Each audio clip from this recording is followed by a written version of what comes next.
بسم اللہ الرحمن الرحیم۔ السلام علیکم ناظرین، آپ سب نے دیکھا کہ کس طرح نواز شریف صاحب آئے اور انہوں نے مینار پاکستان میں جلسہ کیا۔ جی ہاں، سب کو بڑا بے صبری سے انتظار تھا کہ یہ جلسہ کامیاب ہوگا یا نہیں ہوگا۔ ہر کسی کی نظر اسی پر تھی کہ کون کتنے کارکن لے کے آئے گا، کون کتنے بندے لائے گا، کس کو کتنا انعام ملے گا اور کون نواز شریف کی خوشامد میں آگے آگے رہے گا۔ تو یہ تو دیکھا گیا کہ جلسے میں لوگوں کی بڑی تعداد آئی، لیکن یہ تعداد کہاں سے آئی، کس طرح آئی اور اس کے پیچھے سارا کیا ماجرا تھا، اس کو ہم اس ویڈیو میں تفصیل سے دیکھیں گے۔ ناظرین، ڈان نیوز جو کہ نواز شریف صاحب کا بہت ہی خاص چینل رہا ہے اور اس میں ہی ان کے انٹرویو وغیرہ آتے رہے ہیں، اس نے ایک کالم لکھا ہے جس میں انہوں نے اس جلسے کا سارا کچا چٹھا کھول کے رکھ دیا ہے۔ جی ہاں، انہوں نے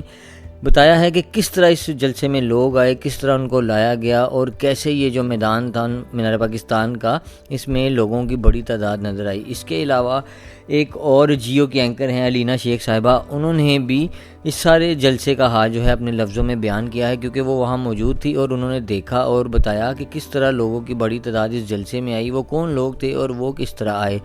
تو آئیے آپ کو ان کا تجزیہ جو ہے اس کے بارے میں بتاتے ہیں۔ ڈان نیوز ہے، انہوں نے تو بتایا ہے کہ اس میں جو بڑی تعداد تھی وہ شہر کے باہر کے لوگوں کی تھی، جن کو پکڑ کر لایا گیا اور ان کو لالچ دیا گیا کہ ان کو پیسے دیے جائیں گے واپسی پر۔ اس کے علاوہ ان کو زیادہ رش جو تھا یہاں پہ یہ گاڑیوں اور بسوں کا تھا، بسیں اور ٹرک جو ہیں وہ پکڑ کر اس جلسے کے لیے لائے گئے، جو کہ جلسے کی جو اندر انٹرس تھی اور جو ایگزٹ تھا باہر جانے کا راستہ اس پہ لگائے گئے، تاکہ یہ لگے کہ جلسے میں بہت رش ہے، اور اس طرح اس جلسے کو ایک بڑا کامیاب جلسہ بنانے کی کوشش کی گئی اور یہی دکھایا گیا کہ یہاں پر عوام کا بہت بڑا ہجوم ہے جس وجہ سے اتنا رش پڑا ہوا ہے، حالانکہ ایسا بالکل نہیں تھا۔ اسی طرح علینا شیخ صاحبہ نے بھی اپنے جو انٹرویو ہے اس میں بتایا ہے کہ میں وہاں پہ موجود تھی اور ادھر میں نے دیکھا اور لوگوں سے بات بھی کی کہ جو آس پاس کے لوگ تھے جو اقبال پارک کے باہر ریڑیاں وغیرہ لگاتے ہیں، انہوں نے کہا کہ ہمیں بھی یہاں پر لالچ دیا گیا تھا کہ پیسے دیے جائیں گے، لیکن ہمیں یہ سب کچھ ایسے ہی لگا جیسے عارضی ہے، اور جو لوگ تھے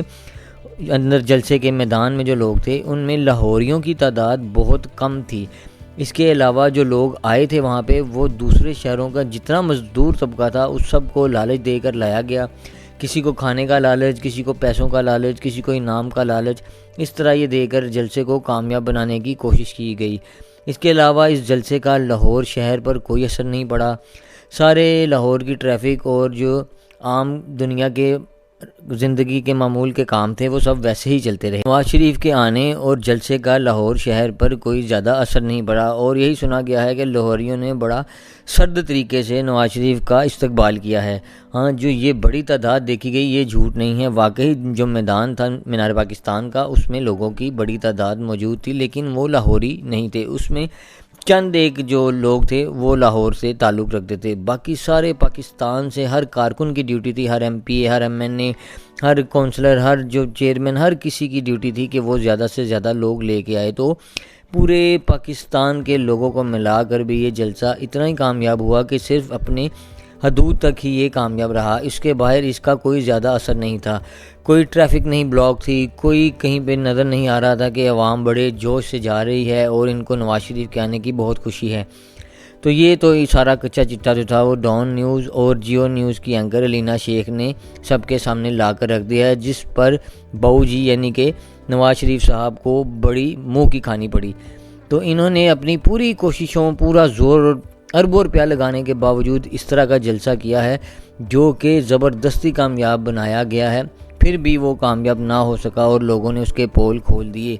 ہر ایک نے یہی کہا کہ زبردستی لایا گیا ہے، پیسوں کا لالچ دیا گیا ہے، تب ہم یہاں پر آئے ہیں اور ہم ووٹ نون لیگ کو کبھی بھی نہیں دیں گے۔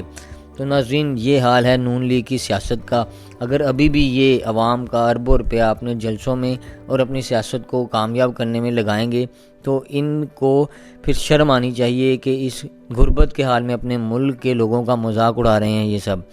تو امید ہے ان کو اگلے جلسہ کرتے ہوئے یا اگلی دفعہ لوگوں سے ووٹ مانگتے ہوئے پہلے اپنے گریبان میں جھانکنا چاہیے اور پھر اس طرح کی حرکت کرنی چاہیے۔ امید ہے یہ آئندہ آنے والے وقت میں ایک فیئر الیکشن کروائیں گے اور عوام کی غربت کا مذاق نہیں اڑائیں گے۔ شکریہ۔